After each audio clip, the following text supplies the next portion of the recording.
inicialmente agradeço duplamente a comissão organizadora, primeiro pela honra de colocar o meu nome na moderação desta mesa e ao lado de pessoas queridas como o Dr. Marcos Areias e a doutora Marília Panico, aqui representada pelo Dr. Carlos Peixoto, não menos querido companheiro de trabalho diário. Então, nós vamos discutir aqui um tema que é um evento do dia a dia da nossa especialidade e que nessas últimas décadas tem sofrido inúmeros avanços no campo, especialmente no campo terapêutico, e é o que vai ser o motivo dessa mesa, não só na parte farmacológica, mas até na parte de intervenção, né? Eu venho de uma época em que a intervenção, muitas vezes, no tromboembolismo era cirúrgica e pude acompanhar alguns pacientes que ficaram na mesa de cirurgia porque a intervenção, às vezes, era drástica e hoje nós contamos com outros métodos de intervenção que permitem o salvamento de vida. Então, eu vou começar inicialmente chamando o Dr. Sandri para nos apresentar o tema trombólise na trombose venosa profunda, aguda. Muito obrigado, Paulo. Bom dia a todos. Obrigado à comissão organizadora pela inclusão desse tema e o convite. Esse é o nosso grupo de trabalho.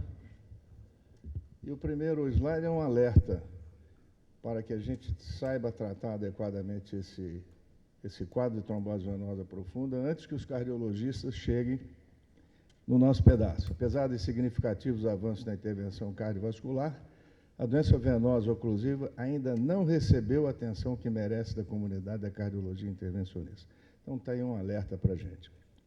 E essa trombose venosa, que é uma trombose venosa diferente, ela é tratada da mesma maneira que todas as outras. E por que, então, a gente tratar a TVP com trombose? Porque aproximadamente 95% dos pacientes com TVP ilho-femoral, tratados da maneira convencional, têm incompetência vascular após 5 anos. E a gente já sabe, inúmeros trabalhos já mostraram que os portadores de TVP ilho-femoral se beneficiam do tratamento e apresentam a melhor qualidade de vida. E no curto prazo, já foi demonstrado que a trombólise dirigida por catéter obteve melhor perviedade e competência vascular que o tratamento somente com anticoagulação padrão. Existem inúmeros trabalhos que contemplam essa ideia e o Cavente é o que mais número de pacientes tem e uma maior aceitação e já demonstrou em 2009 que depois de 6 meses a trombose dirigida por catéter aumentou a perviedade ilho-femoral de 36% para 64%. E o segmento desse estudo vai até 2017, quando deverá trazer realmente a conclusão final estabelecendo esse tratamento. Quando indicar a fibrinólise, vários trabalhos demonstram a preferência. Esse aqui concluiu que a TVP primária em 4 níveis, recidivo de TVP ipsilateral e anticoagulação insuficiente são de valor prognóstico.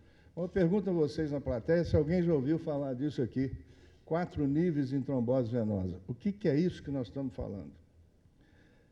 Trombose venosa em 4 níveis, que a gente sabe que o desenvolvimento da síndrome pós-trombótica é função da extensão da trombose, do efeito na competência vascular e na obstrução crônica, mostra aqui agora 4 níveis de trombose. Eles juntaram a trombose venosa ilho-femoral, femoral superficial, poplítea e trombose de perna num paciente só, que é esse paciente que a gente vê aqui. É um paciente que tem uma TVP ilho-femoral extensa, é um paciente que tem uma flegmásia cerúlea dólere e, portanto, ele merece um tratamento diferenciado dessa trombose, para que a gente não venha a ter insuficiência venosa crônica. Nossa casuística é de 52 pacientes hoje, não vale aqui nesse espaço curto analisar isso aqui, mas a gente vem perguntar quantos pacientes têm essa indicação. Então, esse grupo do Nikos Labropoulos mostrou que em 576 pacientes indicados para o laboratório vascular no período de 6 meses, com diagnóstico suspeito de trombose venosa, 112 tiveram o diagnóstico de trombose venosa. Desses, 20 apenas eram ilho femoral. Desses 20, 14 tinham trombose venosa aguda, 10 desses tinham contraindicação, que já está aqui, não vou comentar as contraindicações, e apenas 4 desses pacientes vieram efetivamente para o tratamento fibrinolítico. Então, a incidência de potenciais candidatos para trombólise é baixa.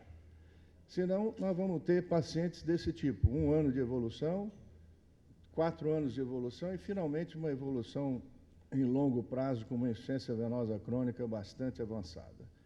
Com claudicação intermitente, inclusive, em 43% dos pacientes desenvolvem essa claudicação e 15% desses com parada de caminhação, interrupção da sua caminhada. Dessa forma, se nós não agirmos dessa maneira, nós vamos ter pacientes nessa evolução desenvolvendo ao longo dos anos a sua insuficiência venosa crônica. E, finalmente, se nós não tratarmos agudamente no espaço crônico, na cronicidade do quadro, nós vamos ter pacientes necessitando de revascularizações como essa aqui, um jovem de 28 anos, que agora tem um longo stent ou uma coleção de stents no segmento ilho-femoral. Então, a indicação da fibrinólise é a TVP ilho-femoral, TVP em 4 níveis e a flegmase cerulea dolens. Esse é o quadro que a gente vê dos pacientes. Como tratar dessa forma? Nós temos a droga utilizada hoje, o RTPA. O quadro é muito simples, nós usamos apenas um filtro de veia cava, não é rotina nossa usar. Fibrinólise bem sucedida se encontrarmos lesão de veia ilíaca, que é o comum no membro inferior esquerdo, usamos stent. E se ela tiver trombose venosa em segmento de perna, nós fazemos a infusão complementar no pé, através de infusão do fibrinolítico no dorso do pé. As complicações observadas em 52 pacientes são sangramentos menores em pacientes que tiveram a dissecção, sempre ocorre isso, não é motivo de medo. Maiores requerendo transfusão é motivo de suspensão, e nós tivemos recentemente uma complicação técnica endovascular que levou a sangramento. Esse é uma paciente que teve uma trombose venosa extensa, com uma lise do coágulo no grau 3, completamente lisado.